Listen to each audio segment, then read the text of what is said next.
Now, there are two types of trusts. One that's revocable, which means that you can change, modify, or just eliminate it at any time you want. There's also an irrevocable trust.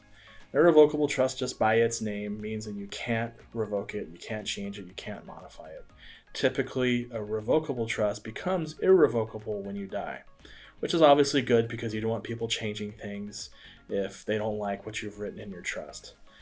Now, the misconception is that just because an irrevocable trust is irrevocable, it doesn't mean it can be changed if needed to. An irrevocable trust can be amended if all of the beneficiaries of the trust and the trust trustee agree that the trust needs to be amended for a reasonable purpose.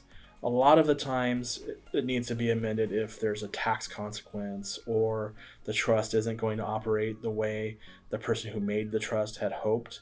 And so they have to go back and amend the trust so that it can be changed in order for it to go the way they had hoped it would go. So a trust can be amended, whether or not it's through the court process or through other procedures that are placed in the trust itself.